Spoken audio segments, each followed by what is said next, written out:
आइए शुरू करते हैं। आज का अगला टॉपिक है हमारा इलेक्ट्रिसिटी, विद्युत धारा। इलेक्ट्रिसिटी, विद्युत धारा, ये हमारी दूसरी यूनिट है। इसका पहला क्वेश्चन लेते हैं। विद्युत आवेश क्या होता है? पहला क्वेश्चन है, विद्युत आवेश क्या होता है? उत्तर है, किसी पदार्थ का वह गुण जिसके कारण उसमें विद्युत तथा चुंबक के गुण उत्पन्न हो जाते हैं, विद्युत आवेश कहलाता है। किसी पदार्थ का वह गुण जिसके कारण उसमें विद्युत तथा चुंबक के गुण उत्पन्न हो जाते हैं, विद्युत आवेश कहलाता है। इसे Q से प्रदर्शित करते हैं। इसका मात्रक कूलाम होता है, अर्थात Q बराबर Ne।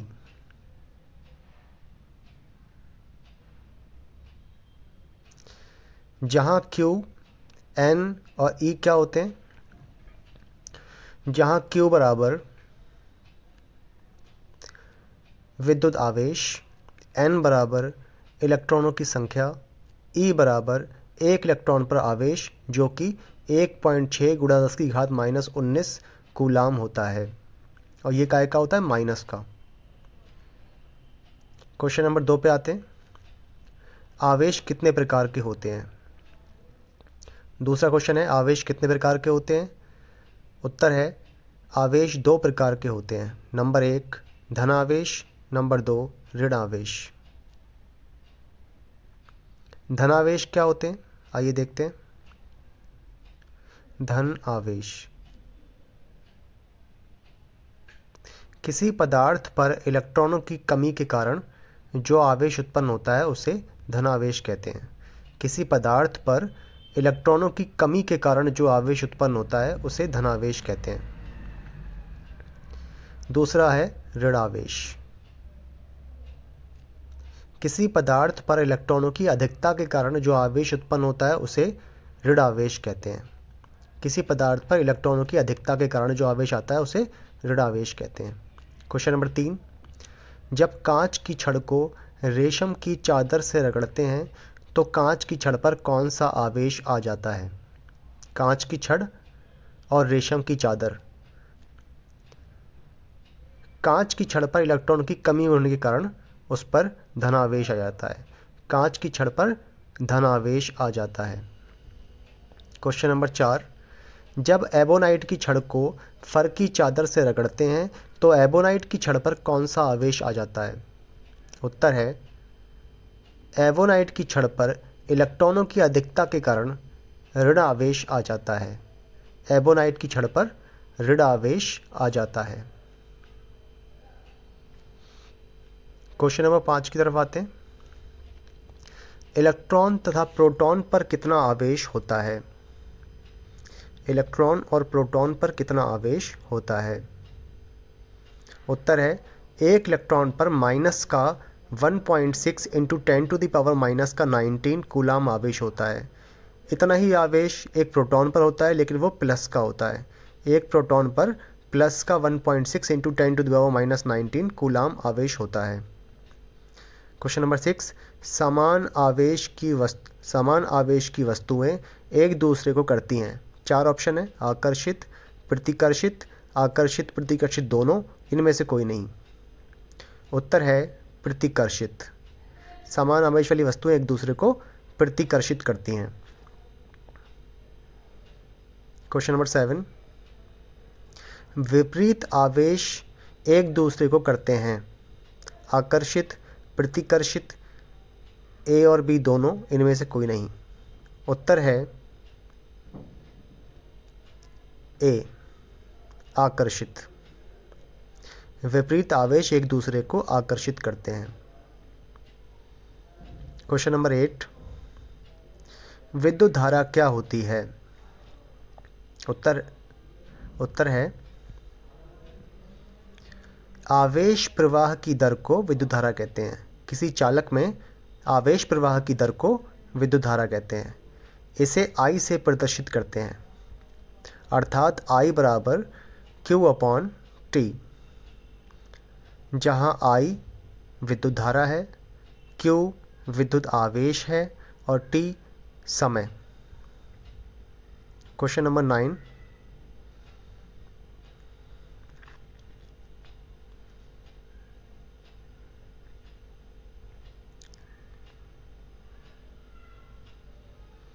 विद्युत धारा का मात्रक क्या होता है? विद्युत धारा का मात्रक क्या होता है? विद्युत धारा का मात्रक कूलाम प्रति सेकंड या एम्पियर होता है। विद्युत धारा का मात्रक कूलाम प्रति सेकंड या एम्पियर होता है। ये कूलम लिख गया है, कूलाम है। विद्युत धारा को किस उपकरण के द्वारा नापा जाता है? उत्तर है अमीटर के द्वारा। क्वेश्चन नंबर 11, विद्युत धारा की दिशा किस दिशा में होती है? उत्तर है विद्युत धारा की दिशा प्रवाहित होने वाले धन आवेश की दिशा में होती है। क्वेश्चन 12, धातुओं में विद्युत प्रवाह का कारण क्या है? धातुओं में जो बिजली बहती है वो क्यों बहती है? उत्तर है मुक्त इलेक्ट्रॉनों के कारण। धातुओं में बिजली बहती है मुक्त इलेक्ट्रॉनों के कारण। क्वेश्चन नंबर 13, विद्युत धारा की दिशा किस दिशा में होती है? उत्तर है मुक्त इलेक्ट्रॉनों की प्रवाह की दिशा के विपरीत। जिधर मुक्त इलेक्ट्रॉन बहते हैं उसकी विपरीत दिशा में धारा बहती है। क्वेश्चन 14, 1 एम्पियर की परिभाषा क्या होती है? उत्तर है यदि किसी परिपथ में 1 सेकंड में 1 कूलाम आवेश प्रवाहित होता है तो उस परिपथ में बहने वाली धारा 1 एम्पियर होती है। क्वेश्चन 15, चालक क्या होते हैं? क्वेश्चन 15 है चालक क्या होते हैं? उत्तर है वे पदार्थ जिनमें आवेश का प्रवाह आसानी से होता है चालक कहलाते हैं, जैसे धातु या धातु का तार। क्वेश्चन 16, अचालक क्या होते हैं? उत्तर है वे पदार्थ जिनमें आवेश का प्रवाह नहीं होता है अचालक कहलाते हैं, जैसे सूखी लकड़ी। क्वेश्चन 17, अर्धचालक क्या होते हैं? उत्तर है वे पदार्थ जिनमें आवेश का प्रवाह आसानी से नहीं होता लेकिन ताप बढ़ाने पर होने लगता है, अर्धचालक कहलाते हैं, जैसे सिलिकॉन, जर्मेनियम। क्वेश्चन 18, विद्युत विभव क्या होता है? विद्युत विभव क्या होता है? उत्तर है एकांक धनावेश को अनंत से विद्युत क्षेत्र में स्थित किसी बिंदु तक लाने में किया गया कार्य उस बिंदु का विद्युत विभव कहलाता है। अर्थात V बराबर W/Q।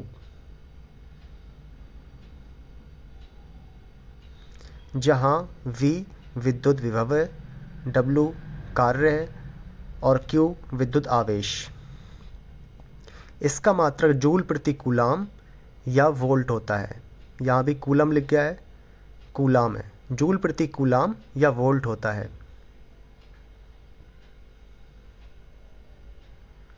क्वेश्चन 19, 1 वोल्ट की परिभाषा क्या होती है?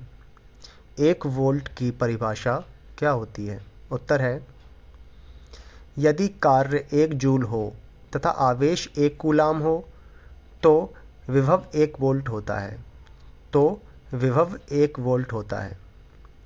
क्वेश्चन 20, विद्युत विभवांतर क्या होता है? उत्तर है विद्युत क्षेत्र में स्थित किन्हीं 2 बिंदुओं के बीच विभव के अंतर को ही विद्युत विभवांतर कहते हैं। विद्युत क्षेत्र में स्थित किन्हीं 2 बिंदुओं के बीच विभव के अंतर को ही विद्युत विभवांतर कहते हैं। इसे डेल्टा V से प्रदर्शित करते हैं। Delta V = W/Q। इसका मात्रक जूल प्रति कूलाम या वोल्ट होता है। इसे वोल्ट मीटर से नापा जाता है और 1 किलोवोल्ट में 1000 वोल्ट होते हैं। क्वेश्चन 21, ओम का नियम क्या होता है? ओम का नियम क्या होता है? उत्तर है किसी चालक तार के दोनों सिरों के बीच विभवांतर V उस चालक तार में बहने वाली धारा I के समानुपाती होता है। इसे ही ओम का नियम कहते हैं। किसी चालक तार के दोनों सिरों के बीच विभवांतर V उस चालक तार में बहने वाली धारा I के समानुपाती होता है। इसे ही ओम का नियम कहते हैं, अर्थात V समानुपाती I। जब ये समानुपाती चिन्ह हटता है तो यहाँ पर बराबर आ जाता है और बराबर के साथ में एक कांस्टेंट आता है जिसे हम R कहते हैं, अर्थात V बराबर RI, जहाँ V विद्युत विभवांतर है, R विद्युत प्रतिरोध है, इसी को हम नियतांक कहते हैं, I विद्युत धारा है।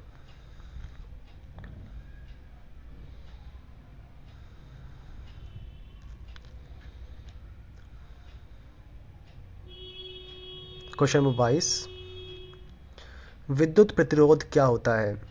क्वेश्चन 22, विद्युत प्रतिरोध क्या होता है?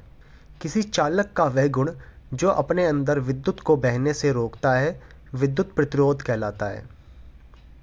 किसी चालक का वह गुण जो अपने अंदर विद्युत को बहने से रोकता है विद्युत प्रतिरोध कहलाता है। इसे R से प्रदर्शित करते हैं। इसका मात्रक वोल्ट प्रति एम्पियर या ओम होता है।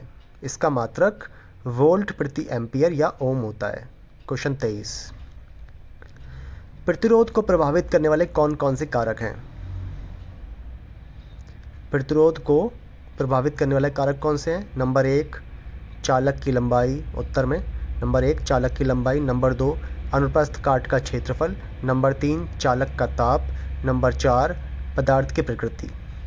R समानुपाती होता है L के, R समानुपाती होता है 1/A के और R समानुपाती होता है T के।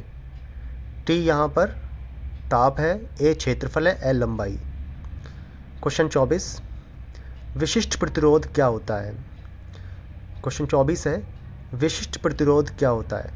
उत्तर है, किसी चालक तार का प्रतिरोध तार की लंबाई के समानुपाती होता है, अर्थात R समानुपाती L।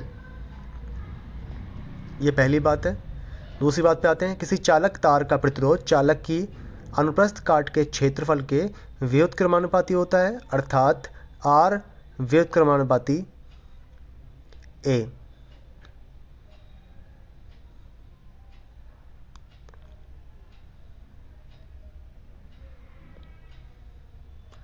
अब ये व्युत्क्रमानुपाती का चिन्ह हटाएंगे हम और दोनों को एक साथ मिला देंगे, R समानुपाती L को और R व्युत्क्रमानुपाती 1/L को। तो ये हो जाएगा R बराबर rho into L upon A, जहाँ रो क्या है? विशिष्ट प्रतिरोध है। जहाँ रो विशिष्ट प्रतिरोध है और इस विशिष्ट प्रतिरोध का मात्रक ओम मीटर होता है, अर्थात रो बराबर RA अपॉन L, अर्थात रो बराबर RA अपॉन L।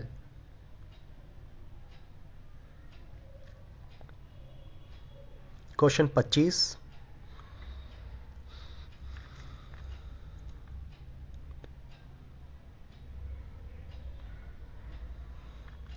विशिष्ट प्रतिरोध का दूसरा नाम क्या होता है? विशिष्ट प्रतिरोध का दूसरा नाम क्या होता है? उत्तर है, विशिष्ट प्रतिरोध का दूसरा नाम प्रतिरोधकता होता है। प्रतिरोधकता होता है। क्वेश्चन 26, एक धातु के अलग अलग लंबाई के टुकड़े करने पर प्रतिरोध और विशिष्ट प्रतिरोध पे क्या असर होता है?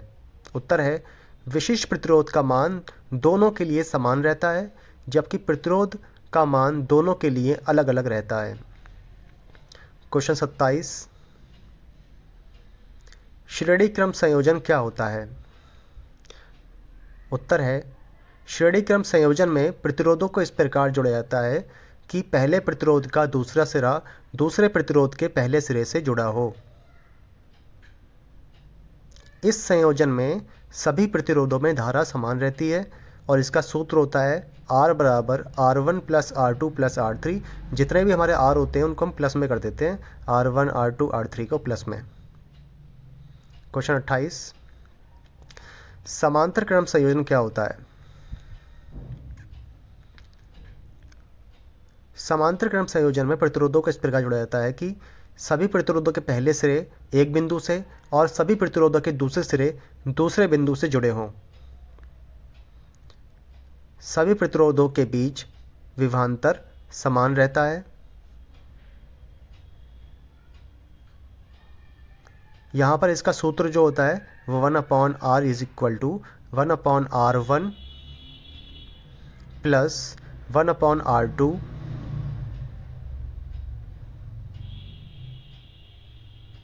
प्लस 1/r3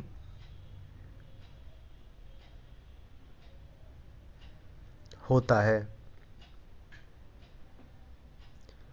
समांतर क्रम संयोजन को पार्श्व क्रम संयोजन भी कहते हैं। समांतर क्रम संयोजन को पार्श्व क्रम संयोजन भी कहते हैं। घरों में होने वाली बिजली की जो फिटिंग होती है वो भी समांतर क्रम में ही होती है।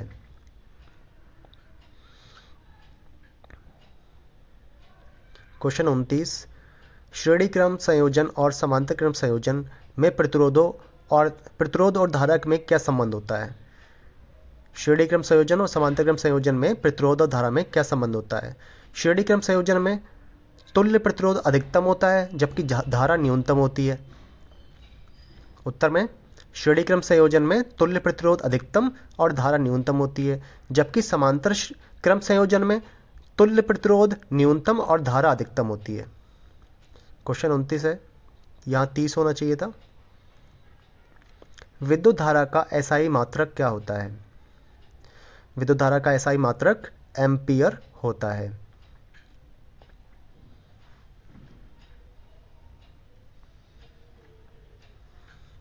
क्वेश्चन नंबर 30, एम्पियर सेकंड किसका मात्रक होता है? एम्पियर सेकंड किसका मात्रक होता है?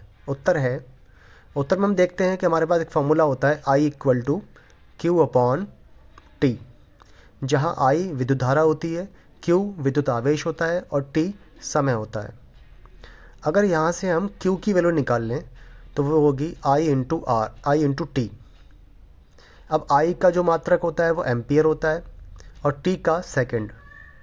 तो ये जो एम्पियर सेकंड हुआ ये किसके इक्वल में आया? Q के इक्वल में, अर्थात ये आवेश का मात्रक है।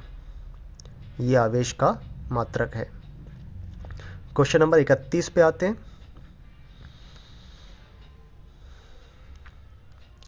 1 माइक्रो एम्पियर किसके बराबर होता है? 1 माइक्रो एम्पियर किसके बराबर होता है? उत्तर है 1 माइक्रो एम्पियर इक्वल टू 10⁻⁻6 10 की घात -6 एम्पियर के बराबर होता है। क्वेश्चन 32, ओम का नियम किसके लिए लागू होता है? ओम का नियम किस किस के लिए लागू होता है? तो ओम का नियम धात्विक चालकों और मिश्र धातु के चालकों के लिए ही लागू होता है। उत्तर में धात्विक चालकों और मिश्र धातु के चालकों के लिए लागू होता है। ओम की सत्यापन में कौन सी रेखा प्राप्त होती है? सरल रेखा। ओम के नियम के सत्यापन में धारा और विभवांतर के बीच जो ग्राफ खींचते हैं उसमें कौन सी रेखा प्राप्त होती है? एक सरल रेखा प्राप्त होती है। क्वेश्चन नंबर 34, विद्युत ऊर्जा क्या होती है? उत्तर है किसी चालक में आवेश प्रवाहित करने के लिए जो ऊर्जा खर्च करनी पड़ती है उसे विद्युत ऊर्जा कहते हैं। आवेश प्रवाहित करने के लिए जो ऊर्जा खर्च करनी पड़ती है उसे विद्युत ऊर्जा कहते हैं। इस अर्थात W equal to V into Q, इसका मात्रक जूल होता है। क्वेश्चन नंबर 35, विद्युत ऊर्जा के अन्य सूत्र क्या क्या होते हैं? विद्युत ऊर्जा के अन्य सूत्र लिखना है। उत्तर है पहला W बराबर VIT, दूसरा W बराबर I²RT, तीसरा है W बराबर V²T/R। ये विद्युत ऊर्जा के 3 सूत्र हैं। चौथा सूत्र ऊपर लिखा हुआ है। क्वेश्चन नंबर 36 की तरफ आते हैं। 1 इलेक्ट्रॉन वोल्ट क्या होता है? 1 इलेक्ट्रॉन वोल्ट क्या होता है? उत्तर है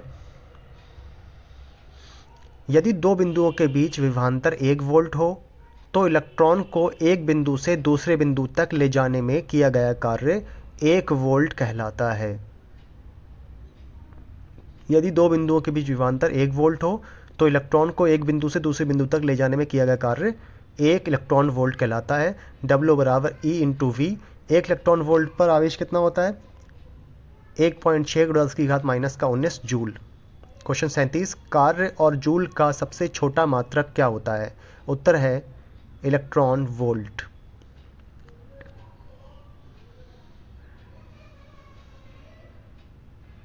क्वेश्चन नंबर 38, विद्युत धारा का ऊष्मीय प्रभाव क्या होता है? विद्युत धारा का ऊष्मीय प्रभाव क्या होता है? जब किसी चालक तार में धारा प्रवाहित की जाती है तो तार गर्म होने लगता है। इस घटना को ही विद्युत धारा का ऊष्मीय प्रभाव कहते हैं। क्वेश्चन नंबर 39, चालक में उत्पन्न ऊष्मा के लिए सभी सूत्रों को लिखिए। उत्तर है, पहला सूत्र है H बराबर W/4.2 और इसका मात्रक कैलोरी होता है। उत्पन्न ऊष्मा का मात्रक कैलोरी होता है। दूसरा सूत्र है H बराबर VIT/4.2। तीसरा सूत्र है H बराबर V²T/4.2 इंटू R। चौथा सूत्र है H बराबर I²RT/4.2। ये चारों सूत्र उत्पन्न ऊष्मा के होते हैं, विद्युत चालक में उत्पन्न ऊष्मा के लिए।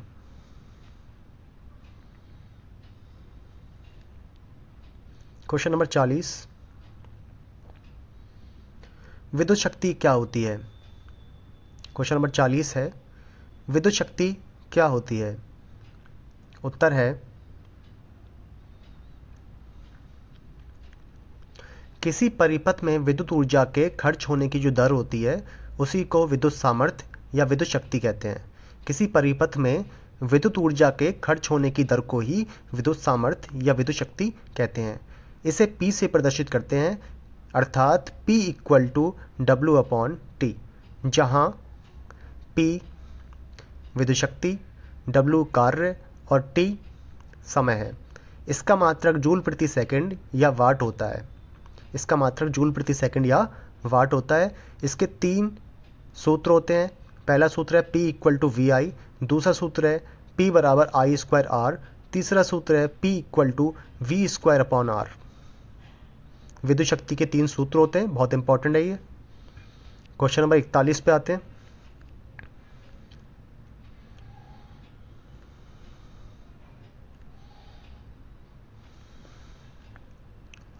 क्वेश्चन नंबर 41 से पहले कुछ महत्वपूर्ण चीज़ें देख लेते हैं।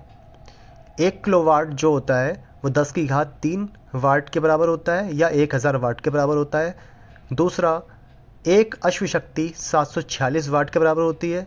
तीसरा, 1 मेगावाट 10⁻6 वाट के बराबर होता है। चौथा, 1 किलोवाट घंटा बराबर 3.6 × 10⁻6 जूल। यूनिटों की संख्या क्या होती है? वाट गुणा घंटे गुणा दिन बटे 1000। दूसरा सूत्र है यूनिटों की संख्या के लिए वोल्ट इंटू एम्पियर इंटू घंटे अपॉन 1000। क्वेश्चन 41 पे आ जाते हैं। विद्युत धारा के ऊष्मीय प्रभाव पर आधारित कुछ उपकरणों के नाम बताइए। नंबर 1 बल्ब, नंबर 2 विद्युत प्रेस, नंबर 3 हीटर, विद्युत फ्यूज, कुंजी, प्लग, रेगुलेटर आदि। ये सब क्या है? विद्युत धारा के ऊष्मीय प्रभाव पर आधारित उपकरण है ये। क्वेश्चन 42, विद्युत बल्ब का तंतु किस धातु का बना होता है? विद्युत बल्ब का तंतु किस धातु का बना होता है? उत्तर है टंगस्टन धातु का। क्वेश्चन नंबर 43,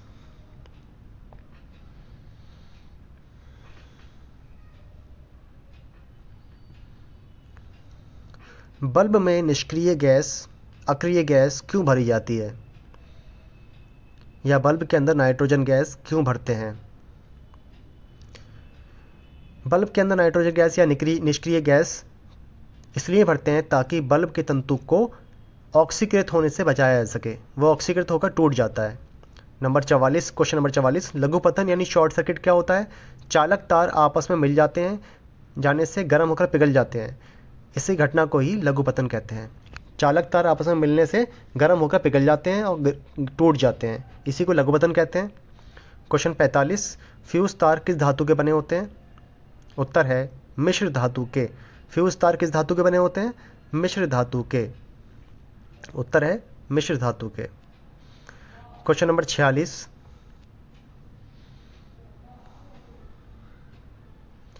भूसंपर्कन यानी अर्थिंग किसे कहते हैं? भूसंपर्कन यानी अर्थिंग किसे कहते हैं? भू मतलब भूमि, संपर्क मतलब संपर्क करना, भूमि से संपर्क। बिजली के झटके से बचने के लिए उपकरणों को मोटे कॉपर के तार से भूमि से जोड़ दिया जाता है। इसे ही अर्थिंग कहते हैं या भू संपर्किंग कहते हैं। इसमें बिजली के झटका नहीं लगता और बिजली के झटके से बच जाते हैं। क्वेश्चन 47, नाइक्रोम का संगठन बताओ। उत्तर है 80% निकिल होता है नाइक्रोम में और 20% क्रोमियम होता है। नाइक्रोम में 80% निकिल और 20% क्रोमियम होता है। क्वेश्चन नंबर 49, विद्युत प्रेस की प्लेट की बाहरी कोडिंग किससे की जाती है? विद्युत प्रेस के जो आधार प्लेट होती है उसकी बाहरी कोडिंग किससे की जाती है? उत्तर है क्रोमियम से। उत्तर है क्रोमियम की कोडिंग की जाती है। क्वेश्चन 50, 1 मिली एम्पियर किसके तुल्य होता है? 1 मिली एम्पियर किसके बराबर होता है? 10⁻³ एम्पियर के बराबर होता है। उत्तर है 10⁻³ एम्पियर। 1 मिली एम्पियर 10⁻³ एम्पियर के बराबर होता है।